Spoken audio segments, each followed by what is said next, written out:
I've wanted to do this video for a ton of years. I've always wanted to help demystify calling in Coues deer. You know, and there's always questions. Can you call in Coues deer? Yes, no, under the right conditions, maybe, sort of, kind of. You know, and to answer the question, just point blank, can you call in a Coues deer? Absolutely, positively, you can call in a Coues deer. And I think the reason people ask the question is because they watch TV or YouTube or whatever, and they see some dude in a tree stand and he sits there and bark, bark, and a big old, you know, 150, 160 whitetail walks through, they pull back and they drill it. You know, and you often see that in the Midwest. You see that in Texas, on the East Coast, you know, just different places where they're hunting deer much closer than we typically hunt here in the Southwest. So let's talk a little bit about what calls are out there, when you should use them, and just some random tips on how to call in your Coues deer. Hey guys, so the most common call, and the one we're all familiar with and we all see on TV, is just a good old school grunt call. This is actually a Coues deer specific grunt call. Is it any different than the ones you find at the big box stores or at your local store? No, it's not any different. Some dude just found a cool way to market things as a Coues deer grunt call. All you're trying to do is mimic a buck that's either covering country and he's grunting. It's grunting, or he's on the tail of a doe and he's kind of tending her, or he's grunting as he goes behind her. The idea is that you're gonna call in other does or other bucks that are a little bit interested in, hey, why is that buck over there grunting? What's going on? I like to do 3 quick little blurts, blub, blub, blub, blub, and then I wait, and then call again. This is what it sounds like. You know, and is there a right way or a wrong way to do it? Probably not. Everybody's got different voices. All the Coues deer sound a little different. So again, it's just confidence in what you're doing. I like to have a repeatable pattern. Just that's how I am. I like to do 3 quick little grunts. Again, the idea is you're just trying to call in a Coues deer buck that maybe he hears another buck, or maybe he, you know, cruising around, or he thinks that a buck is on a doe. So it's just picking his interest and trying to get in there. And again, he's gonna come in on you. So be ready, be ready. Again, grunt call. Hey guys, so the one that you probably, this is one of the most fun, are rattling horns. Okay, here's a set of Coues deer sheds. If I were gonna use these, I would definitely saw off the brow tines. Notice I have the gloves on. You're gonna smash your hands if you use real shed antlers, okay? All you're doing is banging horns together. Rattling them up a little bit. If you want, you can scrape the dirt, you can scrape a tree. All you're trying to do is mimic 2 bucks going at it. You're trying to pique the interest of that nosy buck that wants to see who's fighting down in the locker room. That's all you're doing. You can turn them around if you want, if it's easier for you. Okay.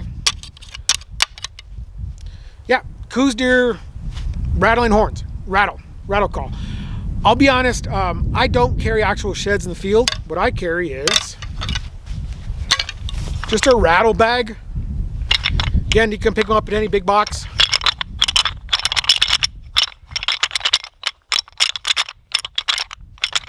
Do they work? Yep, absolutely they work. And these are just a lot easier to carry in your backpack or whatever than a set of antlers. So again, either use real antlers or a rattle box. All you're doing is trying to mimic 2 bucks going at it. Another call that we often use is an Estrus doe bleat call. You may have seen it, played with it at the store. It's these little cans. Okay, the design is pretty you know, common, all of them. It's just a little baffle and it goes back and forth and it sounds like.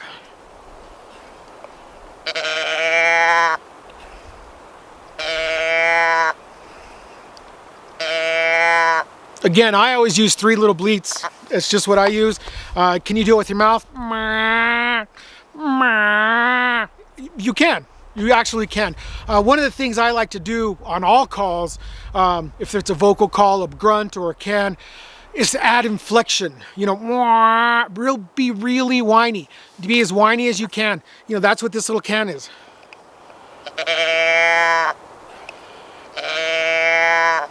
Yeah.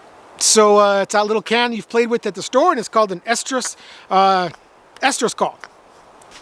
Hey guys, so the fourth call, and the call that I never use, is a distressed fawn call. All you're doing is try to sound like a distressed fawn. Hopefully you'll call in a doe, and behind that doe will come a buck. So all it is a high-pitched whine. I usually do it with my voice. You can get a predator call, but it's just a long, whiny meow, meow. Again, sounds kind of weird to do, and I've never had luck with it. But people say that they've called in bucks and does with a fawn distress call. So that's the fourth one. You can also do a snort, snort, wheeze, but that always puts deer on alert for me. Deer typically snort, snort, wheeze when something's not right or they're trying to figure something out. So I don't use that call very often. So again, let's take a little bit of time to talk about the different situations for your setups. Hey guys, so let's talk a little bit about how to set up. You know, you can have to be the best caller in the world. You can have the Coues Deer ready to work, but if your calling situation, your setup's messed up, it's just not going to work. If they're on alert and you're out there in the open, it's just not going to work. You need to keep them interested. You need to keep them looking. You need to keep them moving around. So what I do, again, wind is important. Wind is the most important thing. If they smell you, it's over. So what I do when I call is I typically like to have a big rock behind me, thick brush behind me, something super thick where they can't get through, something that prohibits them from coming in from behind me and winding them. So yeah, something behind me keeps them out of that country. You want them to come in front of you. Also, it has to be a natural corridor. They're not going to go cross country. They're going to get on a trail, typically go down a funnel. So if you have a funnel in front of you, back off that a little bit, call. I like to have very distinct calling sequences. I don't think that a Coues Deer is going to hear you from 400 yards out. If he's within 100, 150, he'll come in. I call every 30 minutes, and that's typically because, I get bored after every 30 minutes. It makes the time go past if I'm in a tree stand. And I like to have, do some doe bleats. And then maybe some grunts, to get that buck to come in. And honestly, when it comes down to it, I'm calling in does. During the rut, I am absolutely, in my mind, I am calling in does. The bucks will follow. A doe Coues Deer, that's the best decoy you can have. So if I can get those does to come in, I'm expecting a buck to come in behind him. And it has happened time and time again on me. Usually during the rut, but it happens. So again, try to call in the does, make sure the wind is right, make sure they cannot come in from behind you. Scrape the trees if you want. You want to be as realistic as possible. When a buck is on the roll and he's out there covering country, he's not the quietest animal in the world. So again, just try it. You're always looking for that one deer that's willing to party. Just like calling in turkey, just like calling in elk. You're not going to call in Coues Deer all day, every day.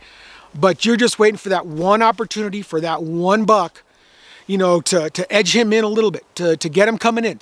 So again, that's how I call in Coues Deer. Yes, I can do it. You can do it. Anybody can do it. So good luck, guys, and let me know how it goes.